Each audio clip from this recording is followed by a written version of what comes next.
Day in my life as a feeling artista sa buhay ng mga marites na feeling perfect. So bago nga ako magsimula sa ating chismis mga mima ay magpapasalamat muna ako dito sa aking mga kaibigan at napaka-supportive nila mga mima dahil sila talaga yung nag-video nitong lahat.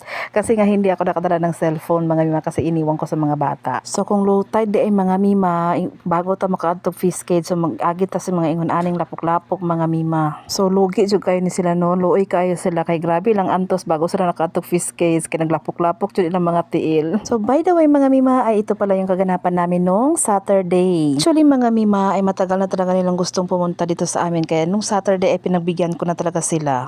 Iba din talaga sa feelings mga mima kapag kasama mo yung mga kaibigan mo, magkakabanding kayo kahit minsan lang. Yung tipong schoolmate mo lang nung elementary, tapos naging classmate mo nung high school, tapos bumuo kayo ng friendships, tapos hanggang naging 30s kayo, tapos nagkapamilya, nagkaanak, pero still andyan pa rin, nagkikita at nagkakabanding. Iba talaga yung feelings mga mima. Actually mga mima, sa hinahaba-haba ng panahon ng paglalakbay ng mga buhay natin, ng mga kwento natin, marami na rin akong naging friendships. Yung iba ay nasa iba't ibang nasod na mga mima, nasa abroad, may kanya-kanyang pamilya na din, at busy na rin sa mga kanya-kanyang buhay. Pero eto sila mga mima, since malapit lang naman ang malapatan, kaya pwedeng araw-araw pwede natin kitain ang mga ito. Charis.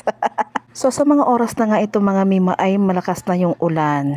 At naghihintay na nga rin kami kay Mister kasi susunduin niya kami. At ang masaklap nga mga mima ay pabalik-balik nga si Mister kasi nga walang makina yung gamit namin bangka. Di mano lang siya mga mima, yung mano-mano lang. At eto nakasama nga si Ate Monique sa amin mga mima banding na mga malnaris na naging drum na ngayon. So habang naghihintay kami mga mima ay nagkakwentuhan kami. Sabi nga nila mga mima ay dapat nga daw naka-short sila kasi nga dagat yung pupuntahan at lapok din pala yung daanan yung mga mima. So natatawa na nga ako kay Ate Monique at kay Kambal dyan mga mima kasi habang papalapit na yung mister ko maghakot mga mima ay lalo silang kinakabahan kasi nga first time nilang sumakay ng bangka mga mima tapos ang laki pa naman ng alon. First sundo nga mga mima ay si Tsing at si Rachel muna yung sumakay mga mima. So eto, yung pa-chill-chill lang sila mga mima. Sabi nga ni mister ay grabe yung bigat nila, hindi sa mabigat sila mga mima, kaya sila mabigat kasi malakas yung alon at tapos malakas yung hangin kasi nga maulan. So habang hinahatid nga sila ni Mr. sa Fiskades mga mima,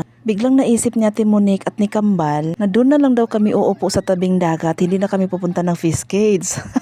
Kasi nga mga mima ay natakot talaga sila sa laki ng alon at saka yung hangin mga mima tapos maulan pa. Para mawala-wala yung mga takot nila mga mima ay ang ginawa namin ni Iris ay naghanap-hanap kami ng mga umang, yung mga kalyamo, bitaw mga mima, mga sihi. So ayun, naghanap-hanap na rin kami nila.